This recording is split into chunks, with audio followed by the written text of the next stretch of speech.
కరీంనగర్లో అన్ని రకాల వ్యవసాయ యంత్రాలు లభించే ఒకే ఒక చోటు Excel agri solutions Peddapalli bypass road Bommakal Karimnagar ఇప్పుడే సంప్రదించండి.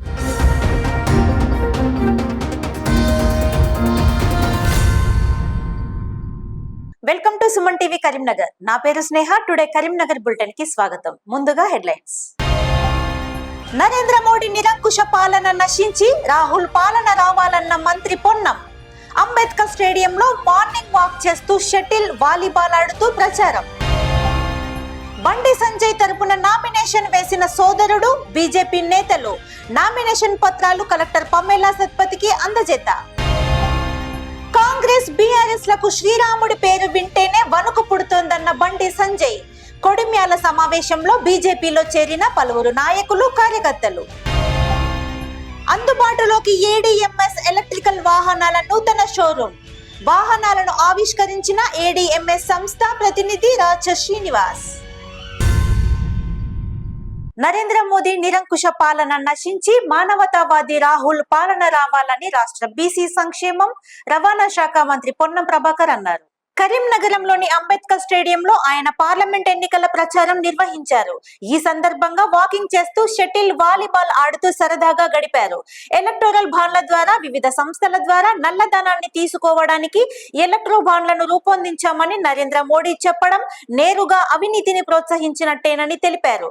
కేంద్ర మంత్రి కిషన్ రెడ్డి నేరుగా తెలంగాణకు తీసుకువచ్చిన నిధులేవీ లేవన్నారు. ప్రభుత్వం కూలిపోతోందంటూ మాజీ ముఖ్యమంత్రి కేసీఆర్ శాపనార్థాలు పెడుతున్నారు.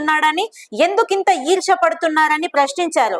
ఆగస్టు 15 తర్వాత రైతులకు 2 లక్షల రూపాయల రుణమాఫీ చేయడంతో పాటు వచ్చే వర్షాకాలంలో 500 రూపాయల బోనస్ ఇస్తామని ప్రకటించారు. భూ ఆక్రమణలకు పాల్పడితే వెంటనే తిరిగి ఇచ్చేయాలని, లేదంటే వారిపై ఉక్కుపాదం మోపుతామని హెచ్చరించారు.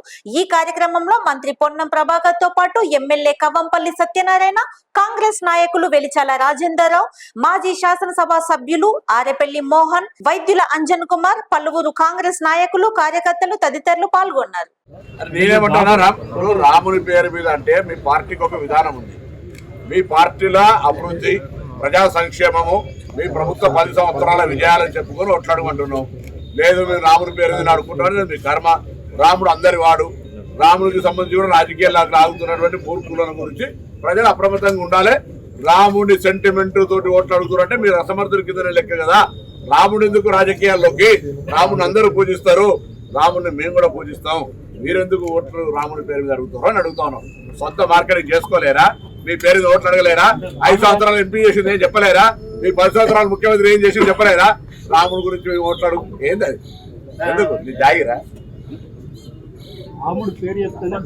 అరే మాకేం మేము రాముని, మేము కూడా రాముడిని చాలా గౌరవిస్తాం. రాముడు అంటే మాకు మీరు చెప్తున్నారు కదా. నిజంగా మీకు ఒకవేళ అటువంటి పరిస్థితి రాముడి గురించి, దేవుడి గురించి ఆలోచిస్తే స్థానిక పార్లమెంట్ సభ్యులు ప్రసాద్ స్కీమ్ కింద ఇక్కడ 4 ప్రముఖ దేవాలయాలు ఉన్నాయి. ₹1 ఎందుకు తెలియదో జవాబు చెప్పినాక ఆ మాట మాట్లాడాలి. ఈ ప్రభుత్వం కూలిపోతాడ. కాంగ్రెస్ ప్రభుత్వం ప్రజాపాలన అందిస్తూ ఉంది. ప్రజా పరిపాలన, ప్రజా ప్రభుత్వం ఇది. ఎన్నికైన మొదటి రోజు నుంచే ఈ ప్రభుత్వం కూలుతుందని పిల్లి శాపనార్థాలను పెడతానే ఉన్నారు. అటు భారతీయ జనతా పార్టీ ఒకవైపు, ఇటు టీఆర్ఎస్ ఒకవైపు, రెండు కూడా ఒకే మూసలో పోసినట్టుగా రైతుల సమస్య గురించి మాట్లాడినా, ప్రభుత్వం కూలిపోతుందనే అంశం గురించి మాట్లాడినా, లేదా రేవంత్ రెడ్డి గారు బీజేపీలో కలుస్తారనే మాట గురించి మాట్లాడినా, వీళ్ళిద్దరు కూడా కూడబలుకొని అన్నదమ్ముల్లాగా ఒకటే మాట మాట్లాడుతారు. ఒక ఆయన ముందు మాట్లాడుతారు, ఒక ఆయన మధ్యాహ్నం మాట్లాడుతూ ఉన్నాడు. నేను అడుగుతా ఉన్నాను, రైతులకు సంబంధించి కేసీఆర్ గారు నిజంగా రైతుల మీద ప్రేమ ఉంటే భారతీయ జనతా పార్టీ 3 నల్ల చట్టాలు తెచ్చినాడు, వ్యతిరేకిస్తున్నట్టు చేసి మళ్ళీ మద్దతు ప్రకటించినావు. అంతేకాదు ఇలా బీజేపీ ప్రభుత్వం రైతులకు పెన్షన్ ఇస్తా అన్నది, రైతులకు సంబంధించి గిట్టుబాటు ధర 2 చేస్తానది. కానీ 22 పంటలకు ఆనాడు కాంగ్రెస్ పార్టీ ఇస్తే 10 సంవత్సరాలు 23వ పంటగా మీరు ఒక పంటను కూడా చేర్చలేకపోయారు. నా పేరు నేను కూడా ఏదైతుందో కాంగ్రెస్ నాయకుడిని కాబట్టి, నేను కాంగ్రెస్ పార్లమెంట్ క్యాండిడేట్ రేస్ లో ఉన్నాను కాబట్టి వాళ్ళు ఏదైతుందో నాకు మద్దతు తెలుపుతున్నారు. పార్టీలో కొంతమంది ఏదైతుందో ఈయనైతే బాగుంటది అని అనుకుంటున్నారు. తప్పేముంది దాంట్లో? 100% ఒక్కడికే ఇట్లా అన్నారు కదా. ప్రవీణ్ రెడ్డి కూడా చాలా మంది మద్దతు తెలుస్తారు, కానీ ఎవరు డిక్లేర్ చేసినా అందరం కలిసిపోతాం. మా ముహూర్తం మేము పెట్టుకున్నాము, మీకు క్లియర్ చేస్తాము ఖచ్చితంగా. నేడో రేపో రిలీజ్ అయిపోతుంది.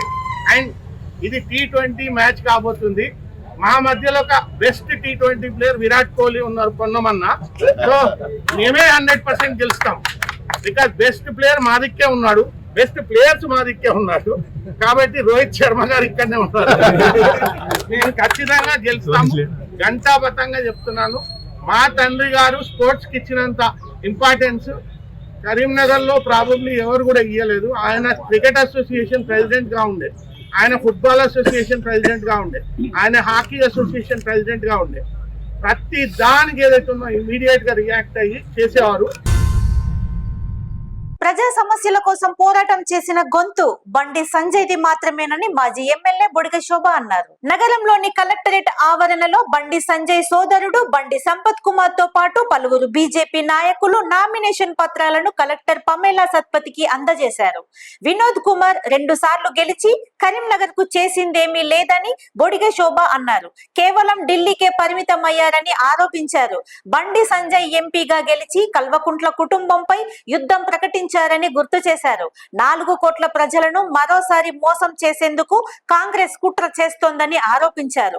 మరోసారి ఎంపీగా గెలిపించడం ద్వారా కరీంనగర్ మరింత అభివృద్ధి చెందుతుందని తెలిపారు. ఈ కార్యక్రమంలో బండి సంజయ్ సోదరుడు బండి సంపత్ కుమార్, మాజీ ఎమ్మెల్యే బొడిగ శోభతో పాటు కరీంనగర్ రాజన్న సిరిసిల్ల జిల్లా అధ్యక్షులు గంగాడి కృష్ణారెడ్డి, ప్రతాప రామకృష్ణ, మాజీ మేయర్ శంకర్, బీజేపీ నాయకులు, కార్యకర్తలు తదితరులు పాల్గొన్నారు. బండి సంజయ్ను కూడా రెండోసారి పార్లమెంట్ కు మంచి మెజార్టీతో పంపించాలన్న ఒక ఆలోచన, ఆరాటము ప్రతి ఒక్కరిలో ఉంది, ప్రజలందరిలో ఉంది. కాబట్టి రెండోసారి బండి సంజయ్ను ఎంపీగా గెలిపిస్తూ మూడోసారి దేశానికి ప్రధానమంత్రిగా నరేంద్ర మోడీ గారిని చూడాలని ప్రజలందరూ కూడా ఆలోచనలో ఉన్నారు, ఎదుర్కొంటున్నారు. కాబట్టి ఇది పక్క కాంగ్రెస్ టీఆర్ఎస్ ఒకటే రోజులు వస్తున్నాయి, అది తప్పకుండా ఒకటైతే ఆ 2 పార్టీలకు మాత్రం కరీంనగర్ పార్లమెంట్ ప్రజలు డిపాజిట్లు గల్లం చేస్తారు. 2 పార్టీలు కాన్సర్ చూడాలని కూడా మరొకసారి వాళ్ళకి గుర్తు చేస్తూ పార్లమెంట్ ప్రజలందరూ అంటే కరీంనగర్ పార్లమెంట్ ప్రజలందరూ కూడా నేను విజ్ఞప్తి చేస్తున్నా. ప్రజల పక్షాన ఉన్న నాయకుడు బండి సంజయ్ అన్న. కల్వకుంట్ల కుటుంబాన్ని వాళ్ళ అడ్రస్ లేకుండా చేయించి ఉద్యమాలు నడిపిన నాయకుడు బండి సంజయ్ అన్న. కాబట్టి దయచేసి ఒక మాట్లాడే గొంతు, ప్రజల కోసం పోరాటం చేసిన గొంతు మన బండి సంజయ్. 5 ఏళ్ళు ఎంపీ అవకాశం ఇస్తే రాష్ట్రం అంతా కూడా గొప్ప నాయకుడు. కాబట్టి బండి సంజయ్ను గెలిపించుకోవాలని బొడిగ శుభంగా కాలనగా కరీంనగర్ పార్లమెంట్ ప్రజలకు నేను విజ్ఞప్తి చేస్తాను. కాంగ్రెస్ బీఆర్ఎస్ పార్టీలకు శ్రీరాముడి పేరు వింటేనే వణుకు పుడుతోందని బీజేపీ ఎంపీ అభ్యర్థి బండి సంజయ్ అన్నారు. జగిత్యాల జిల్లా కొడిమ్యాలలో నిర్వహించిన సభకు ఆయన ముఖ్య అతిథిగా హాజరయ్యారు. ఈ సందర్భంగా పలు పార్టీలకు చెందిన నాయకులు, కార్యకర్తలు బీజేపీ తీర్థం పుచ్చుకున్నారు. బండి సంజయ్ కాషాయ కండువా కప్పి పార్టీలోకి ఆహ్వానించారు. 15 ఆగస్టు లోపు 2 లక్షల రుణమాఫీ పెద్ద బోగస్ అని బండి సంజయ్ వ్యాఖ్యానించారు. వరి ధాన్యానికి 500 బోనస్ ఇవ్వలేనోడు, తాలు తరుగు లేకుండా వడ్లు కొనలేనోడు ఎలా ఇస్తాడని ప్రశ్నించారు. 2 లక్షల రుణమాఫీ చేస్తామంటే నమ్మేదెవరని అన్నారు. కాంగ్రెస్ బీఆర్ఎస్ అభ్యర్థులను ఎన్నడైనా చూశారా అని ప్రజలను అడిగారు. ఈ 2 పార్టీలు 2వ స్థానం కోసం ఆరాట పడుతున్నాయని తెలిపారు. బీజేపీ బంపర్ మెజారిటీతో గెలుపు ఖాయమన్నారు. 6 గ్యారెంటీల మోసాలపై చర్చ జరగకుండా దారి మళ్లించేందుకు కాంగ్రెస్ బీఆర్ఎస్ కుట్ర చేస్తోందని ఆరోపించారు.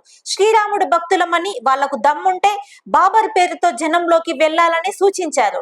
ఈ కార్యక్రమంలో బండి సంజయ్ తో పాటు బీజేపీ నాయకులు, కార్యకర్తలు తదితరులు పాల్గొన్నారు. ఎన్నికల ప్రచారంలో ఎక్కడ చూసినా కరీంనగర్ పార్లమెంటు పరిధిలో సంజయ్ అన్న గారు గెలవాలి, అది మా బాధ్యత, ఏ నాయకుడు వచ్చినా సంజయ్ అన్నను మించిన లీడర్ లేడని ప్రజలందరూ కూడా ఓటు ద్వారా తీర్పు ఇవ్వడానికి సిద్ధపడ్డారు. కాబట్టి మన కొడిమ్యాల మండలంలో పెద్ద సంఖ్యలో పద్మశాలీలు జాయిన్ అయినరు.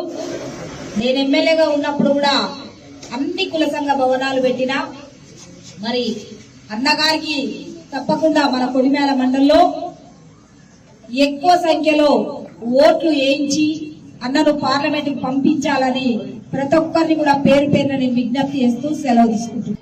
కాంగ్రెస్ వాళ్ళు రాహుల్ గాంధీ ప్రధానమంత్రి అని చెప్పుకుంటారు. వాళ్ళ ప్రధానమంత్రి ఎవరంటే చెప్పరాడు వాళ్ళు. బీఆర్ఎస్ పార్టీ కేసీఆర్ ప్రధానమంత్రి అంటే ఇంతకంటే పెద్ద జోక్ ఏముండదు.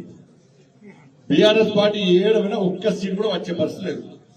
ఇలా కరీంనగర్ లో 2వ స్థానం కోసం ఈ 2 పార్టీలు పోటీ పడుతున్నారు. వాళ్ళ నాయకులు చెప్తున్నారు ఎందుకే కష్టపడుతున్నారు, ఎందుకే ఇన్ని పైసలు ఖర్చు పెడుతున్నారు అంటే కనీసం 2వ స్థానం రావాలి కానీ అంటున్నారు. వాళ్ళే ఫిక్స్ చేసుకుని 2వ స్థానం కోసం కొట్టాడుతున్నారు.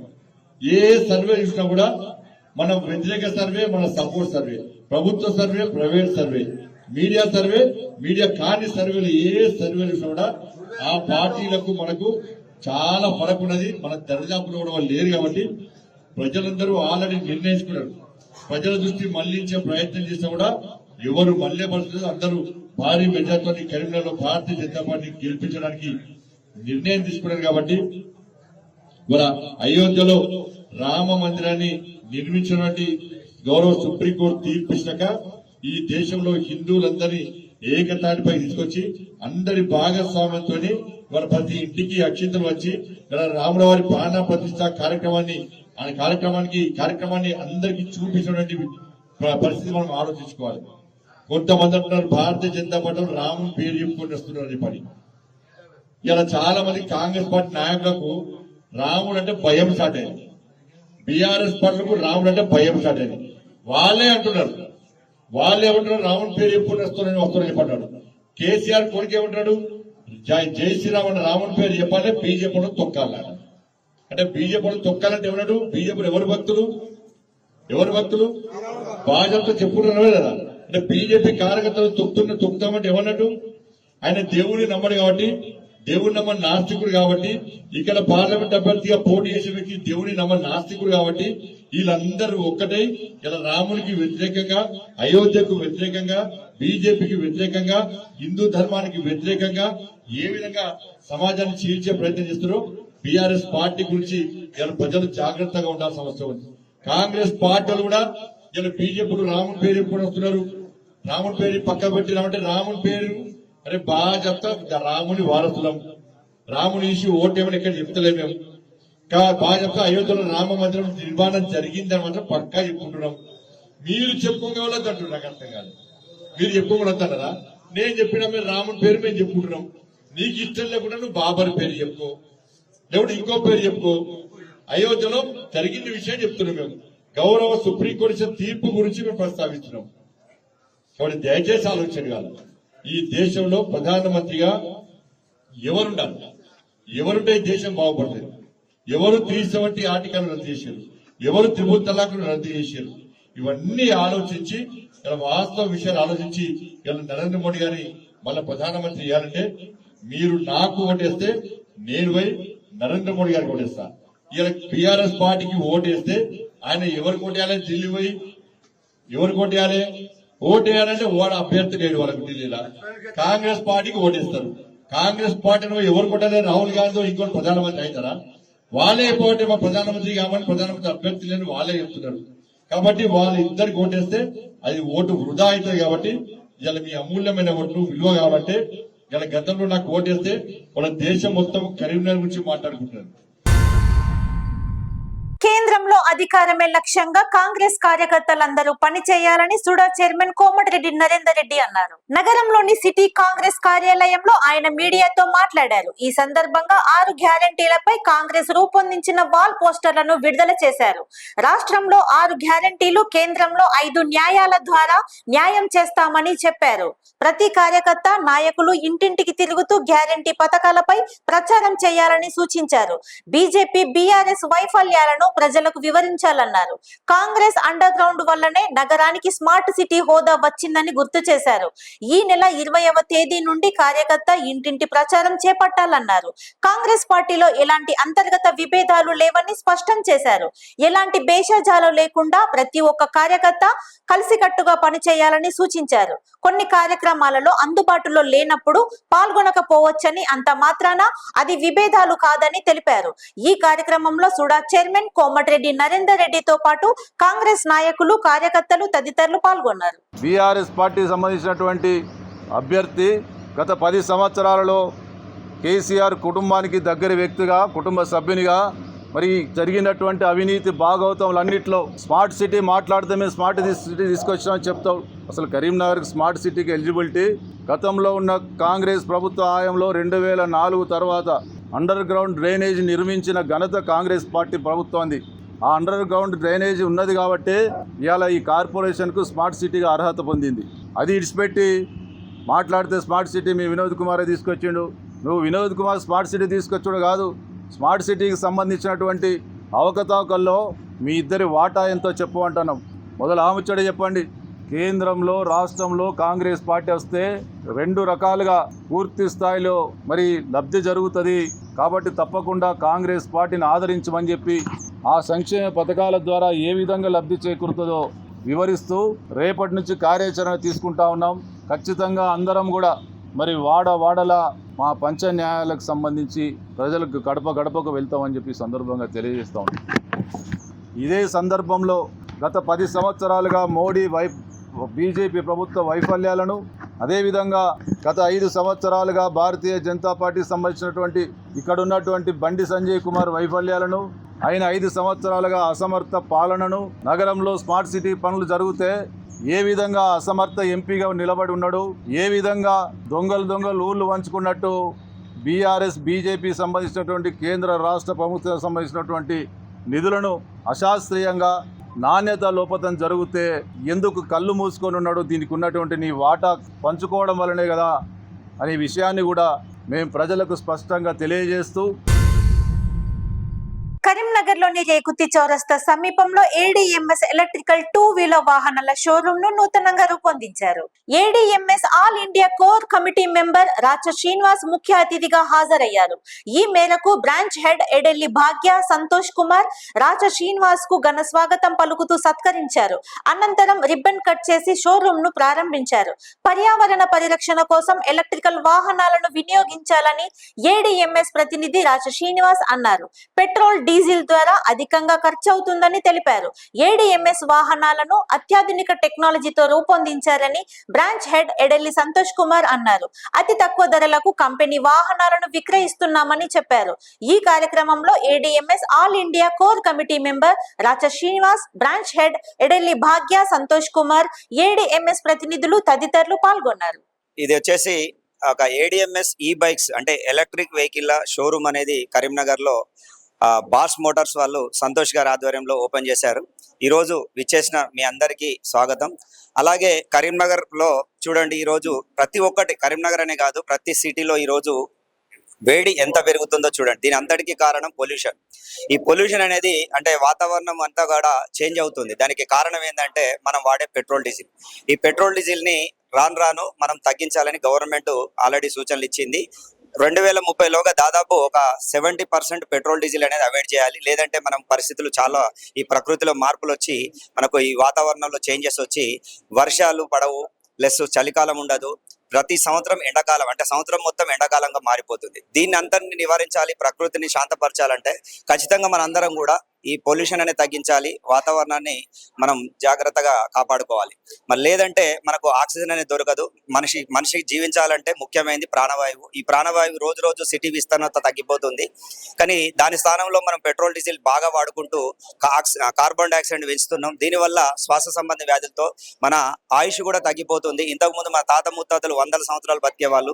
ఈ రోజు మన తండ్రులు 70-80 ఏళ్ళు బతుకుతున్నారు. మనం 50-60 ఏళ్ళకే హార్ట్ అటాక్ లో చనిపోతున్నాం, లంగ్స్ చెడిపోతున్నాయి. క్యాన్సర్స్ వస్తున్నాయి. వీటన్నిటికీ కారణం మన ప్రాణవాయువు అనేది దొరకట్లేదు, ఆక్సిజన్ అనేది దొరకట్లేదు, అంతా కార్బన్ డైఆక్సైడ్ పీలుస్తున్నాం. రెండోది ఏంటంటే మన కంపెనీలో స్పెషల్ గా ఒక యువతకు ఉపాధి కల్పించాలనే ఉద్దేశంతో ఈ టీవీ యాడ్లు, పేపర్ యాడ్లు ఇవన్నీ అవాయిడ్ చేసి ఆ ఖర్చులు మిగిలిచ్చి యువతకు చాలా మంది ఇక్కడ పార్ట్ టైం గా చేసుకోవచ్చు, ఫుల్ టైం చేసుకోవచ్చు. ఒక బిజినెస్ ఆపర్చునిటీ లాగా కూడా వెహికల్ కొన్న ప్రతి కస్టమర్ కి ఇప్పుడు ఒక ఆపర్చునిటీ ఇస్తుంది. ఇలాంటి ఆపర్చునిటీ ఇప్పటివరకు ఇండియాలో ఎవరు ఇవ్వలేదు. కానీ ఒక ADMS అనేది కొన్ని లక్షల మందికి ఉపాధి కల్పించడానికి ఒక అద్భుతమైన అవకాశం కూడా కల్పించింది. ఆ అవకాశం ఏంటిదంటే ఇక్కడ షోరూమ్ లో మీరు ఎవరైనా ఇంట్రెస్ట్ ఉన్న వాళ్ళు, ఖాళీగా ఉన్న వాళ్ళు, చదువుకున్న వాళ్ళు వచ్చి షోరూమ్ లో ఎంక్వైరీ చేసుకోవచ్చు. అది మీరు నేర్చుకొని మీరు కూడా పార్ట్ టైం గా ఫుల్ టైం గా కూడా మీరు ఆర్థికంగా ఎదగొచ్చు. అలాంటి అవకాశం ఇచ్చింది. దానికంటే ముందు మనమందరం కూడా ఎలక్ట్రిక్ వెహికల్ అయితే ఖచ్చితంగా వాడాలి. ఎందుకంటే ఈ రోజు కాకుండా ఇంకొక సంవత్సరం తర్వాతనైనా ఎలక్ట్రిక్ వెహికల్ వాడాల్సిందే. ఎందుకంటే పెట్రోల్ రేటు రోజు రోజు పెరిగిపోతుంది. దాని భారం భరించాలంటే సామాన్యుడికి కష్టం. కాబట్టి ఖచ్చితంగా ఎలక్ట్రిక్ వెహికల్ అయితే అందరూ వాడాల్సిన సమయం వచ్చేసింది. కాబట్టి మనం వద్దన్నా చూడండి, ఇక్కడ ఎన్నో వెహికల్ కంపెనీలు వచ్చాయి, బ్రాండెడ్ కంపెనీలు వచ్చాయి. ఇది కూడా మనది కూడా 2025లో ఇది ఒక టాప్ 3 పొజిషన్కి వెళ్తుంది. అలాంటి ADMS లో మంచి స్ట్రాంగ్ వెహికల్ ఉంది. అందరికీ కూడా అనుకూలమైన వెహికల్స్ ఉన్నాయి. Ladies, gents, registration, non registration vehicles ఉన్నాయి.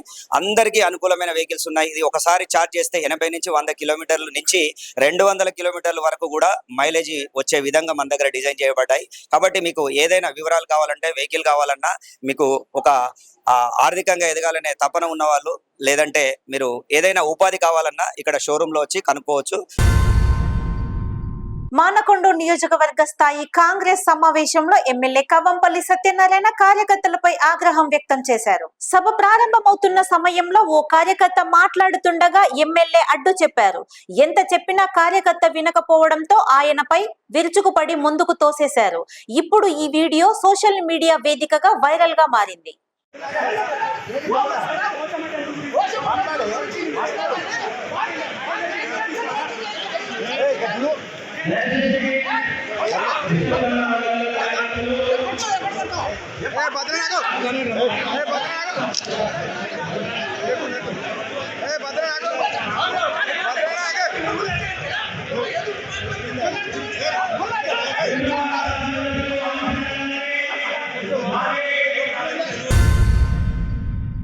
మోడల్ EAP సెట్ నీట్ పరీక్షను జయప్రదం చేయాలని SFI రాష్ట్ర ఉపాధ్యక్షులు శనిగరపు రజనీకాంత్ అన్నారు. నగరంలోని మంకమ్మతోట SFI కార్యాలయంలో SFI ఆధ్వర్యంలో రూపొందించిన వాల్ పోస్టర్లను విడుదల చేశారు. రాష్ట్ర వ్యాప్తంగా SFI ఆధ్వర్యంలో మోడల్ EAP సెట్ నీట్ పరీక్ష గత 19 సంవత్సరాలుగా నిర్వహిస్తున్నామని రజనీకాంత్ అన్నారు. ప్రముఖ విద్యావేత్త చుక్క రామయ్య కన్వీనర్ గా వ్యవహరిస్తున్నారని గుర్తు చేశారు. కరీంనగర్ జిల్లాలో 26 నుండి 28 వరకు పరీక్ష చేపట్టనున్నామని తెలిపారు. విద్యార్థులందరూ ఇట్టి అవకాశాన్ని సద్వినియోగం చేసుకోవాలని పిలుపునిచ్చారు. ఈ కార్యక్రమంలో రజనీకాంత్ తో పాటు జిల్లా గర్ల్స్ కన్వీనర్ పూజ, జిల్లా కార్యదర్శి గజ్జల శ్రీకాంత్, SFI నాయకులు, కార్యకర్తలు తదితరులు పాల్గొన్నారు. ఈ రోజు SFI కరీంనగర్ జిల్లా కమిటీ ఆఫీస్ బేరర్ సమావేశం జిల్లా కార్యాలయంలో నిర్వహించడం జరుగుతుంది.